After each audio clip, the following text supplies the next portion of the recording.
the human body. Everybody has one. At least one.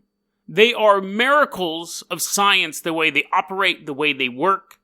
You can chase down mastodons, or you can simply shake hands with a business partner. But what happens when things go wrong? What happens when things get gross? Put down that chalupa. It's time to talk about body horror today on Dead Rabbit Radio.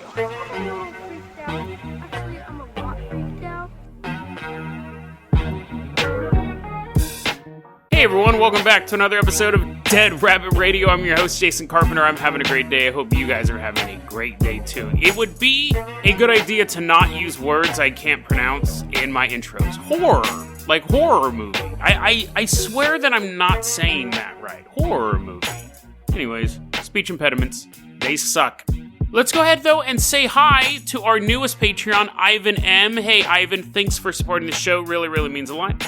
The support always helps me buy dumb stuff, like I finally got Veronica the Haunted Doll in, so she's going to be chilling with me over the weekend. She's very, very creepy looking with those creepy little eyes, but I'm sure she'll be a doll.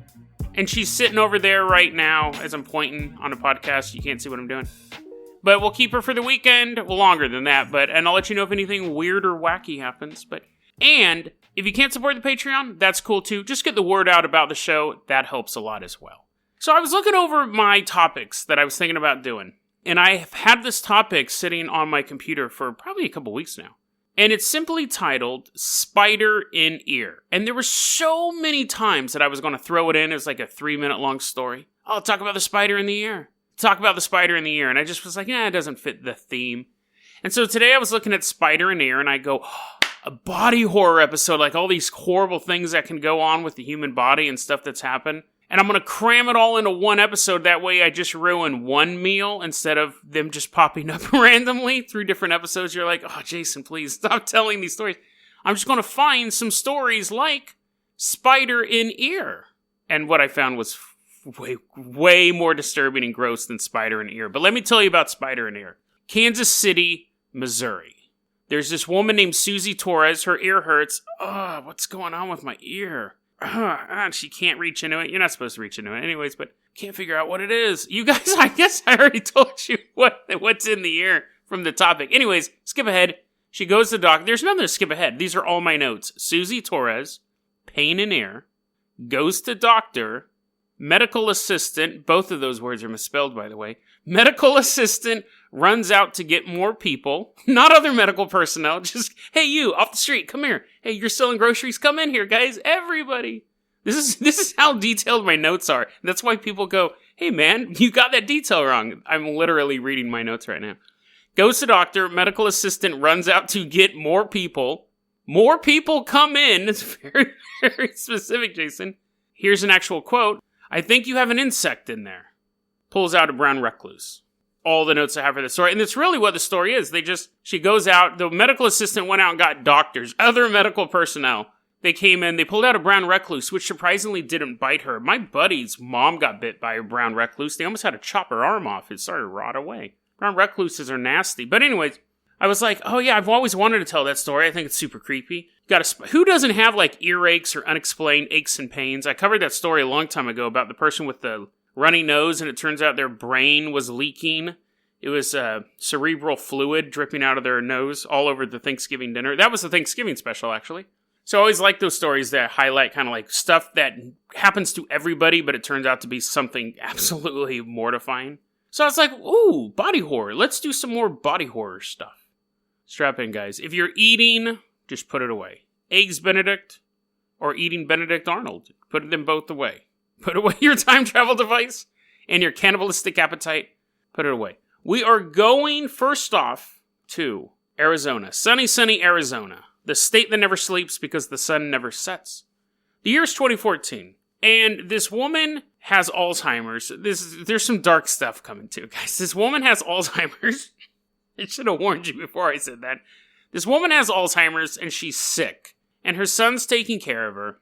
And the doctors are like, it's so weird because she doesn't have the gene for Alzheimer's. This woman, Doris, she didn't have the gene to get Alzheimer's, but she had Alzheimer's. And the doctor's like, we'd really like to study her brain after she dies. we'd like to have her brain donated because we think the gene may have mutated or something like that. And the son's like, yeah, no, that's totally fine. Like, anything that can help someone else in this position.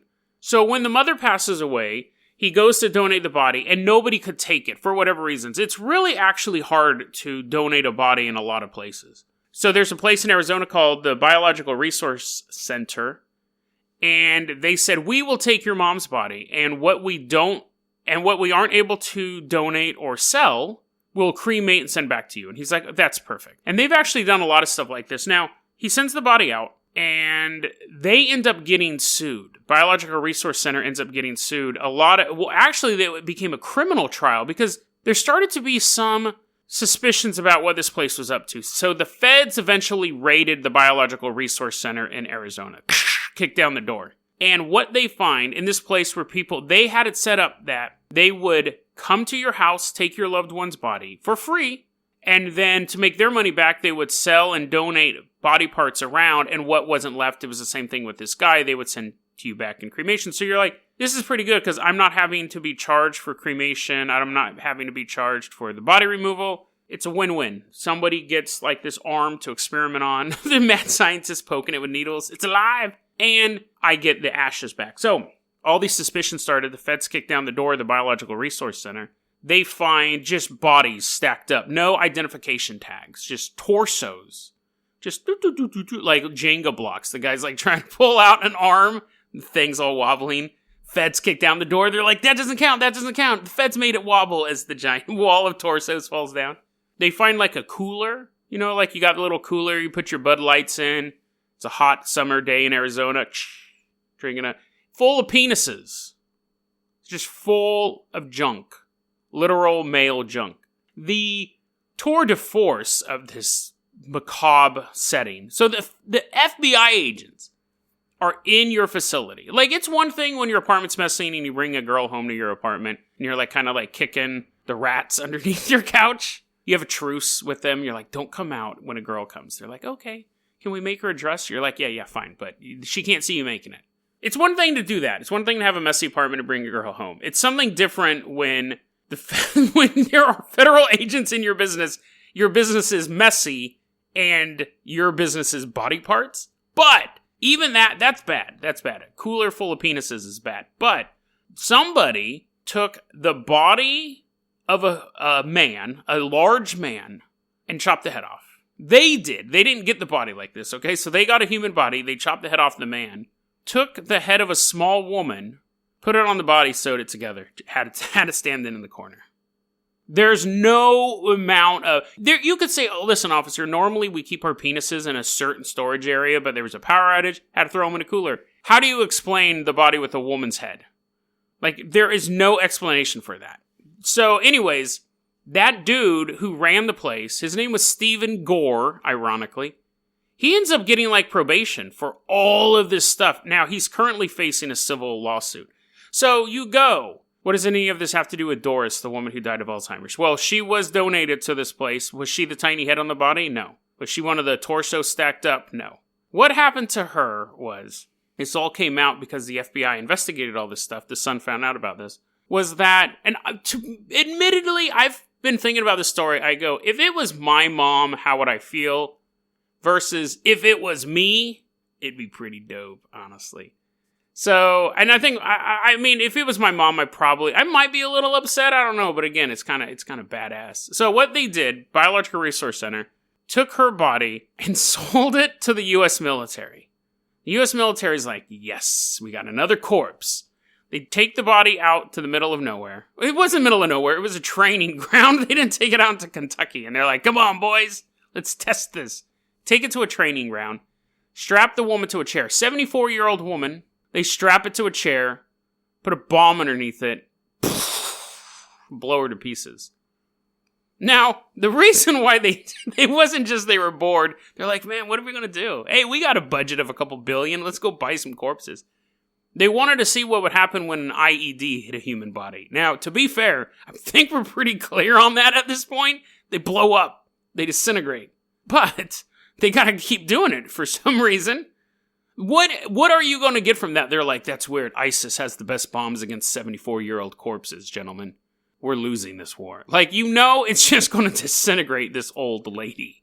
But anyways, the son's really upset about it, and he's part of the lawsuit as well. He goes, when I had my mom donated there, I didn't think you guys were going to blow it up in a chair. But again, think about it. You're like, that's awful, Jason.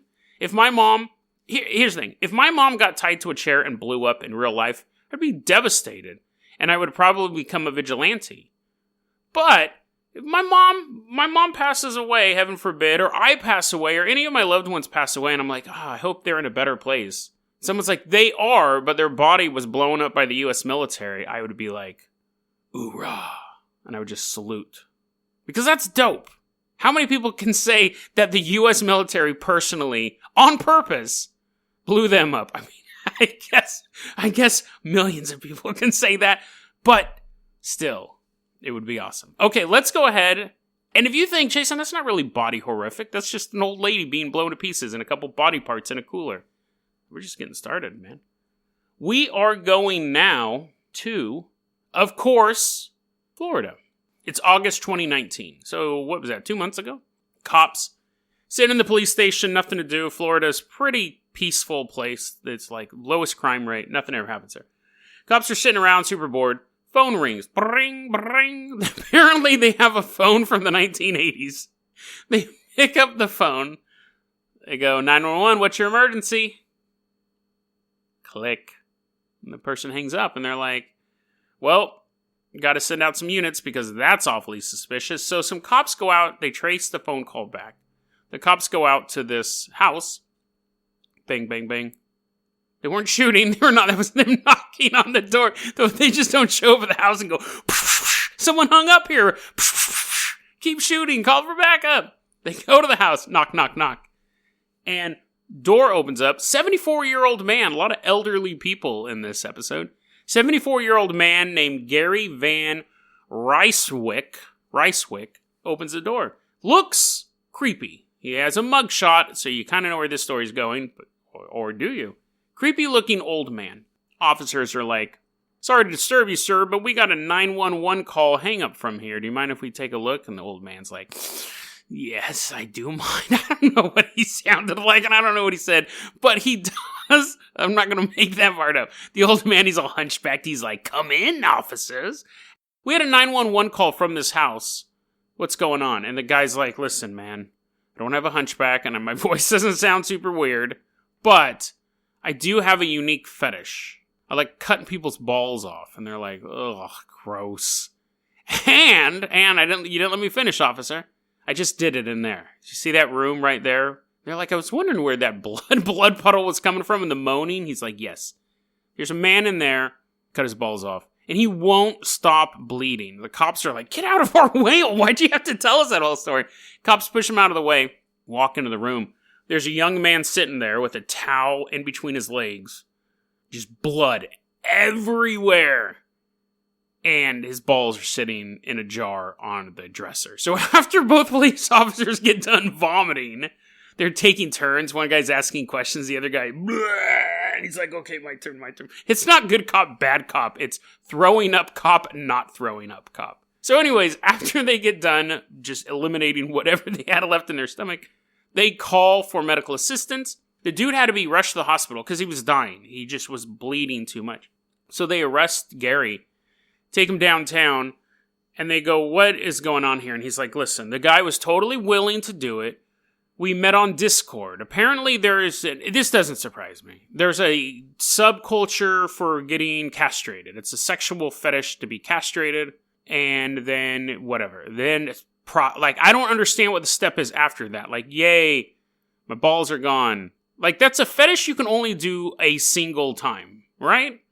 Most fetishes are like, oh, I'm really into feet or boobs or hair. So I think we talked about that before. Like, the number one fetish is hair, and the number two fetish are boobs, because technically they're not sexual organs, but we've sexualized them. But anyway, and feet is the third most popular fetish. But anyways, most fetishes you can do over and over again. Like what do? Do you fantasize about being castrated? And then that's like, whatever, that's disgusting. But then you get castrated, and then you fantasize about remembering about it? I don't get it. I don't get it at all. how that would even work. But anyway, so they get their balls chopped off.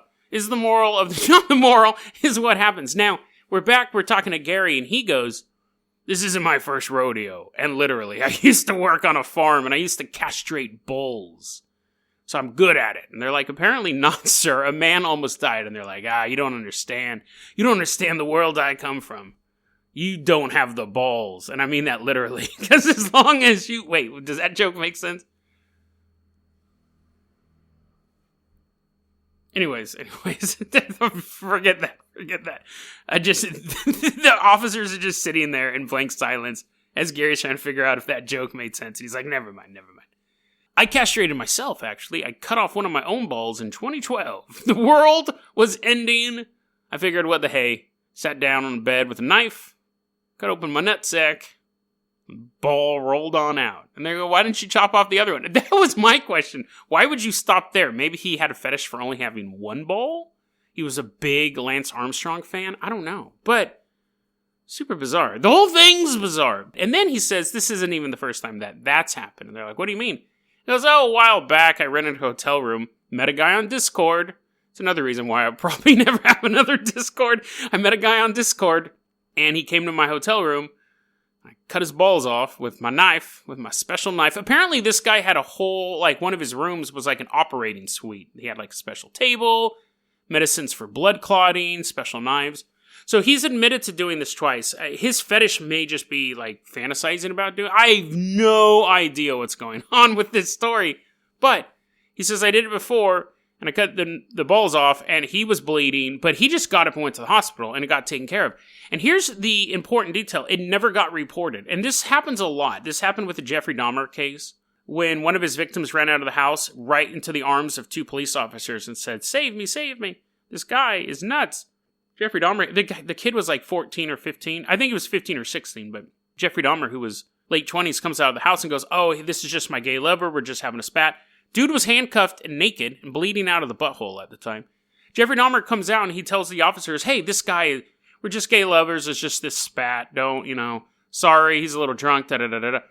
Obviously underage, naked man in handcuffs with a bleeding butthole. The cops let Jeffrey Dahmer take him back into the house, where Jeffrey Dahmer then drills a hole in his brain and tries to make him into a sex slave. The cops they've been devastated by that. But they said this was the thing. We weren't comfortable reporting it because it was all in this gay subculture and we didn't know, what was legit and what wasn't.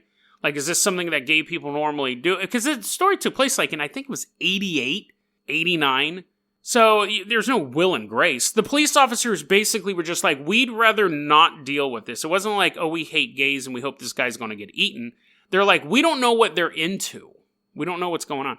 And so they let him go back in. And I think that's what happened this first time. This guy went to a hospital with no testicles, and the doctors could obviously see that he was castrated. And they didn't report it to the authorities. They didn't say, hey, we have a guy who just came in here who voluntarily had his balls removed. You may want to find out who did this because they're practicing medicine without a license. This guy almost died, and it's most likely he'll try it again. But they didn't report it. The doctors are just we don't know what weird fetish you're involved in. We don't want to know. We don't want to know if this is normal or what. We're just going to patch you up and send you on your way.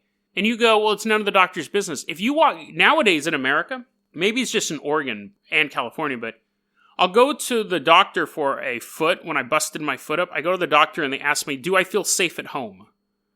And I'm like, well, other than the ghost in my closet, that's a little dicey situation. But yeah, I feel safe at home. So the doctors do have obligations to ask you about certain things. You can go to the doctor for pretty much anything, and they'll see if you're a victim of domestic violence. I have no problem with that. I think that's totally fine for the doctors to ask. And if you think it's another business, you lie. But I mean, it's good that somebody's asking, because a lot of times people never even ask those questions. Guy walks into a hospital, no balls. The cops don't even ask. They can tell it's not like he was oh, I was walking and I tripped and I fell on a lawnmower. They know they were removed on purpose. Don't report it. Now Gary's in jail for practicing medicine without a license.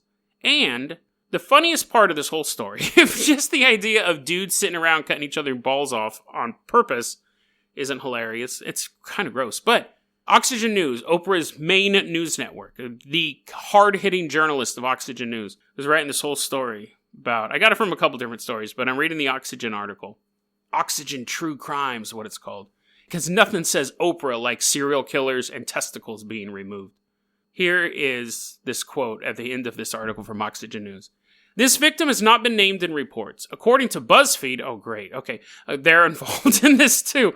According to BuzzFeed, his testicles were transported with him to the hospital. But it's unclear if they have been reattached. Hopefully not, because what's going to happen is he's going to wake up and he's like, oh, the nightmare is over. And he looks down, he's like, no!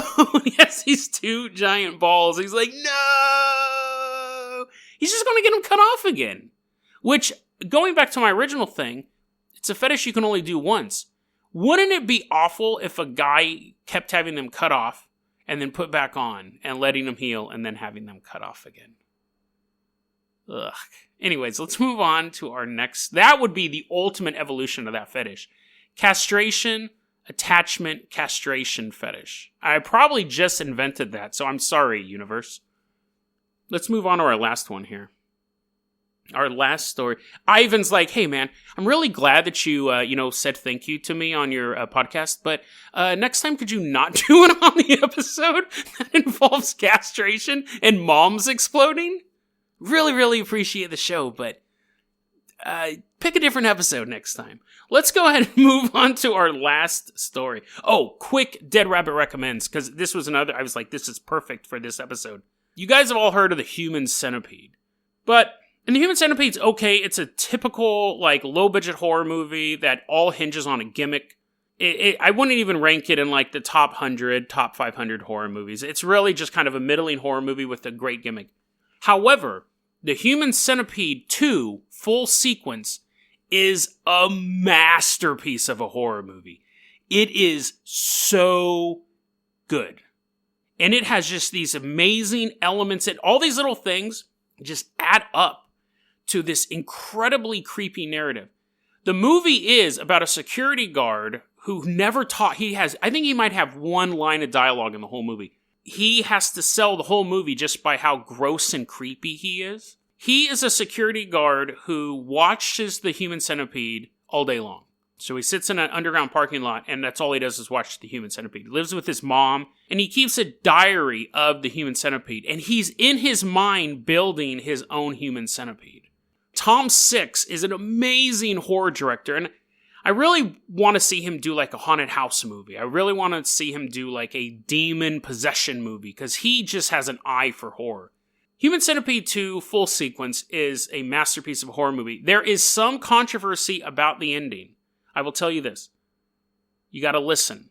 You gotta listen after the ending, and you'll get what I mean. The ending isn't the ending you think it is, but it is I would put Human Centipede full sequence in probably top 20 horror movies of mine. I love that movie. It's super disgusting and very, very creepy and disturbing, and even watching the trailer, I had to turn away or kind of flinch a couple times because it's really brutal. Sound design is amazing. Cinematography is amazing.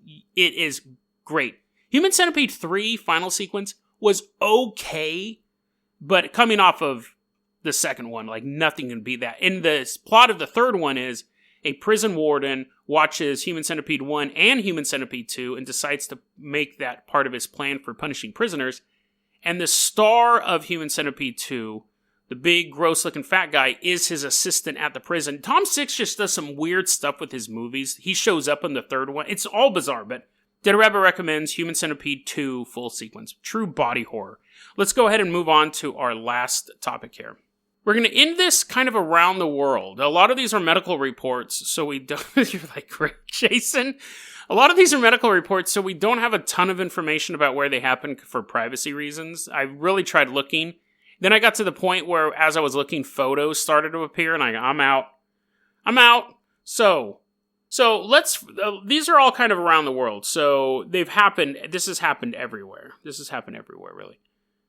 This dude in New Delhi. We'll start off in New Delhi. So we're in New Delhi. This 30-year-old dude and his buddies are hanging out. Now, I don't know if they're drinking. I don't know if they're partying. I don't know how this starts. But at some point, this guy's sitting there. He's probably hitting on some chicks. He's like, hey, what's up, girls? Yeah, dude, how you doing? Yeah, my name's whatever. I don't have a name. I'm mysterious. And while he's doing this, or whatever action he's taking place, again, I don't know, his buddies go, you know what would be funny? You see that air tire pump over there? It's not like one that you like stand on and go poof, poof, with your hands. It's like a psh, like a pump. They go, hey, you see that over there? They're like, yeah. Dude, you see him talking to that girl? Yeah, you know what would be really funny if we like put this in his butthole and turned it on, and then he would like jump up and grab his butt, and the girls would laugh because they wouldn't know what was going on. They're like, oh, that'd be hilarious. So they sneak up behind him, doot, and he's just like, hey, yeah, so yeah, I play soccer. I mean, I play football. Wait, in India, do we call it soccer or football? And while he's trying to figure that out, they stick the air pump in his butthole, and for 1 second, they put air up into his butt, completely obliterates his rectum. It's called rectal blowout. And I had to do all this research on this stuff. What happens is when the air is pushed out of an air pump, it becomes, in a sense, a solid. It has the physics of a solid. So it would be like if you stuck a brick up someone's butthole. And that's what it did. He falls to the ground. The girls run away. He's like, oh, what'd you guys do? And they're like, oh, we just put this up your butthole for 1 second. Take him to the hospital. The doctors say when this happens, they go, it looks like wounds we see in battlefields. He goes, some doctors like, that's weird. I saw a 74-year-old woman with a similar wound back in training. It completely just shreds your insides. He had to end up getting his colon completely removed, and now he has like a bag. And I don't know if it's one of those bags that hang out, or one of the bags inside. I don't know. But anyways, he has a bag now. So those friends must feel terrible, because they're like, hey man, you want to hang out? He's like, yeah, you want to clean my bag, you jerk? And they're like, yeah, I'll clean your bag. Sorry about that. They're washing it out, putting a little Lysol in it. I don't know how they work. Anyways, the point is that he has no more colon. So you think that's bad. Your friends stick an air hose up your butt and blow it away. You're alive. You know, that's pretty good. A lot of people die from this. There's a video on YouTube in India. It happens a lot in India. You must be either super bored or have a lot of air compressors over there. There's this dude working in a factory in India. And it might not be on YouTube, but it is on the internet because it was on one of the articles. This guy's working in a factory in India, and his coworker's like, oh, you know what would be so funny? And they show him put the nozzle to just the back of his pants, but like aims it right for the butthole, which is pretty good accuracy. I can't straight up no scope a butthole.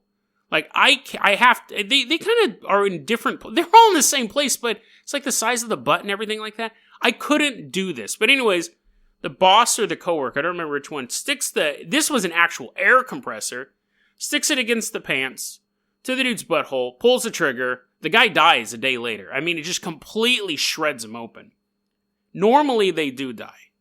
But it happens a lot. It happened in Japan. Some guy was working in a factory, and the workers go, hey, wouldn't it be funny if we... and your stomach tends to bloat out. It's like if you put your lips to someone's butthole and went... but your breath was Superman's breath. Just completely destroy you. You're like, Jason, are you just going to tell stories about people's buttholes being blown up until you say Dead Rabbit Radio is the daily... No. Well, kind of. But a lot of people die. A couple people get their colons blown out. I want to end it with this because I just find this just beyond... I don't know if I find it hilarious or what. But anyways, I find it hilarious. This guy... If it happened to me, it wouldn't be very funny, but this guy was working at a gas station, okay? He's a clerk working at a gas station. He's looking at his watch. He's like, oh, man, I can't wait till I get out of here. This sucks. And then all of a sudden, some robbers come in. Give us all your money. And he's like, time slows down, and he's like looking at everything around. What can he use to fight against these robbers? He's looking, and he's like, yeah, I can't really find anything. He puts his hands up. The robbers start to like come around the corner to get his money, and then he's like, oh wait, now I thought of something, my hands! And he starts fighting the robbers, right? And he's like, beating them up, doing flying jump kicks. They're flying across the room. Makes a key energy ball, throws it. And the robbers know that they can't get... This isn't a medical journal. No, he wasn't doing flying jump kicks. Or the key energy ball. But this story, the meat of the story actually happened. So anyways, he beats off the robber. That's the wrong one. He finally, finishes off... That's wrong, too. He finally stops the robbery in progress, right? And one of the suspects is, running away. I'm out of here. And then the second one, he refused to be beaten. And while our vigilante hero, is it a vigilante if you're defending yourself? Just a hero. While our hero is standing there perfectly still.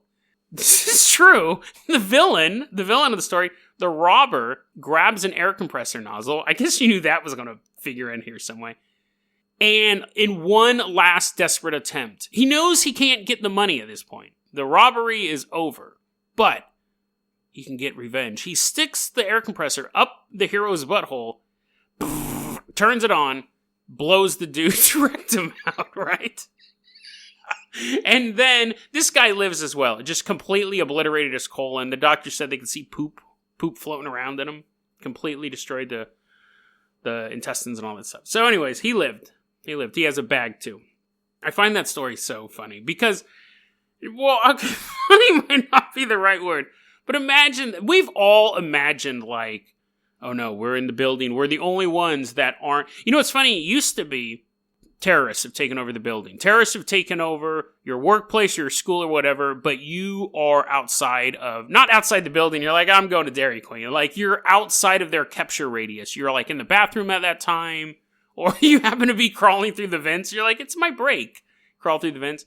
We've all had that fantasy. Man or woman, I don't care. Young or old. You've had that fantasy about terrorists taking over a place you're at and you having to fight your way out and like freeing people and stuff like that. I think now it's turned to mass shooters, honestly. I think now it's no longer like the organized Eastern European terrorists. They're like, get in the freezer, and you happen to be like hiding in the oven of Godfather's Pizza. They're walking by, you're like, grab one, pull them into the pizza. They're like, where did Ivan go? Sorry, Ivan, sorry. Yes, Ivan M is also now an Eastern European terrorist. There goes that Patreon donation. Now I think it's, you're trapped in a mall and some crazy kid comes in a trench coat with an M1 and just like pop, pop, pop, pop, pop. And you're like hiding in a giant teddy bear and then you jump out and you grab them. So I think it's weird. I think that fantasy has evolved from the terror. Why was I oh yeah. Anyways, I think it's so funny because you have these fantasies where it's like, it's you and like all these armed robbers come in and you're like, fighting them, you picking them up, throwing them down, energy key ball, doing all this stuff. And never in my wild, there have been times where I've been like, oh yeah, dude. And then like the terrorists come in and I'm like hitting them in the face with the shotgun. And I'm like, stay down.